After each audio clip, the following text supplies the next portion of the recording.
Morning वैसे तो कल डाउन ने पॉजिटिव क्लोजिंग दिखाई, लेकिन आज जो क्यूज मिल रहे हैं कैसे देखा जाए ना, और हुआ क्या एग्जैक्टली? आई थिंक जो 2-3 दिनों से हम बात कर रहे हैं कि एक अच्छी रिकवरी, अच्छे बाउंस बैक के बाद थोड़ा कंसोलिडेशन मोड में अमेरिकी बाजार और ग्लोबल मार्केट्स दिख रहे हैं, बिल्कुल वैसा ही आपको होते हुए दिखा है। तो अगेन कोई ऐसा बड़ा एक्शन नहीं आया, कोई ऐसा ना ही पॉजिटिव ना ही नेगेटिव खबर आई, ना ही कोई बड़ा ट्रिगर बाजार के लिए निकल कर आया। तो बहुत ही सीमित दायरे में अगर आप देखेंगे डाउ का इंट्राडे, तो सिर्फ और सिर्फ 250 अंकों की रेंज में आपने कारोबार देखा है। तो बहुत ही छोटे दायरे में कारोबार हुआ, उसमें हमने देखा हल्की 80% की बढ़त के साथ डाउ बंद हुआ। तो कुछ ऐसा बड़ा एक्शन आपने नहीं देखा, मिला जुला कारोबार था।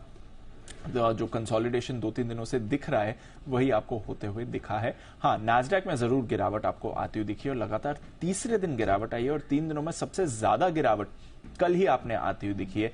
1% कल आपको नैस्डैक टूटते हुए दिखा है। दिग्गज आईटी शेयर्स में कल प्रेशर बना था, साथ ही हमने देखा सेमीकंडक्टर शेयर्स में भी आपने कमजोरी आती हुई देखी। तो ओवरऑल मूड माहौल थोड़ा आईटी शेयर्स की मुनाफा वसूली का आप ज्यादा देख रहे हैं, बट अदरवाइज अगर आप देखें डाउ का जो एक्शन रहा है बहुत ही सीमित दायरे का कारोबार था, कुछ ऐसे बड़े मूव नहीं है।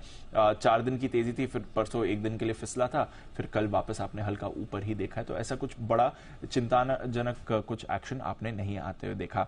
एनर्जी शेयर्स यहां पर हमने देखा निचले स्तरों से कल इनफैक्ट थोड़ी रिकवरी रही थी। रिटेल शेयर्स कल थोड़ा एक्शन में थे। कॉस्टको के जो सेम स्टोर सेल्स थे वो कमजोर रहे, 1.1% की गिरावट दिखाई थी। थोड़ा कंजम्पशन से जुड़े शेयर्स में भी आपने एक्शन बनते हुए देखा, बट ओवरऑल ऐसी कोई चिंताजनक बात नहीं थी और ऐसे कोई बड़े ट्रिगर्स बाजार के लिए नहीं थे। 10 साल की यील्ड ये फिसलकर 3.3% पर आ गई है। थोड़ा और यहां पर आपने कमजोरी देखी है, और अनुमान यही लगाया जा रहा है कि शायद अगली पॉलिसी में फेड रेट्स में बढ़ोतरी नहीं करेगा। इनफैक्ट जो कल प्राइवेट जॉब्स का डेटा है, प्राइवेट पेरोल डेटा जिसे कहा जाता है, इसमें भी धीमेपन के संकेत आए थे। तो जॉब ओपनिंग्स डेटा में तो हमने ऑलरेडी धीमापन देख लिया, अब ये प्राइवेट जॉब्स डेटा भी कल धीमापन दिखा रहा था। अब नॉन फार्म पेरोल्स जो एक्चुअल मार्च का जॉब्स डेटा है वो कैसा रहता है उस पर सबकी नजर है, बट एक्सपेक्टेशन यही हो रही है कि इकोनॉमी में अब फाइनली जो फेड धीमापन देखना चाहता था वो दिख रहा है।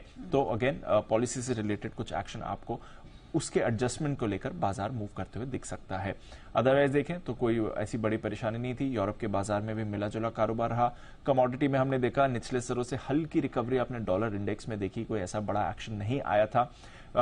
कच्चा तेल वैसे दायरे में है, 85 का अब 84 आपको ब्रेंट होते हुए दिख रहा है। एक तो धीमेपन के संकेत हैं ही मांग को लेकर, साथ ही आप देख रहे हैं कि अमेरिका ने अपने स्ट्रेटेजिक रिजर्व से एक रिलीज किया है। 37 लाख बैरल का पहला रिलीज इस साल का है। पिछले साल तो ऑफ कोर्स 12 करोड़ बैरल का था, बट अगेन थोड़ा सा रिलीज हुआ है तो उसका भी एक है।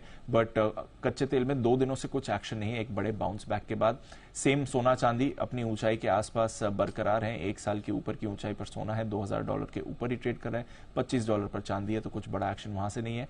थोड़ा बेस मेटल्स में हल्की रिकवरी थी, एग्री कमोडिटीज में मिला जुला कारोबार है। शुगर पर रखिए नजर, बड़ा एक्शन वहीं पर आपको आते हुए दिख रहा है, बट अदरवाइज और कुछ संकेत है नहीं बाजार के जो कंसोलिडेशन के बाहर का आपको कुछ दर्शा रहे हो। चीन ऑफकोर्स 3 दिनों के बाद खुल रहा है, तो वहां पर थोड़ा मूवमेंट आ सकता है और उसकी वजह से मेटल्स में थोड़ा कारोबार हो सकता है, बट अदरवाइज कोई ऐसे संकेत नहीं है। ऑलराइट, चलिए, तो फिलहाल तो ठीक ठाक संकेत दिखाई दे रहे हैं, कोई चिंता की बात नजर नहीं आ रही है। शुक्रिया दीप हमारे साथ जुड़ने के लिए, वो डिटेल्स पूरे रखने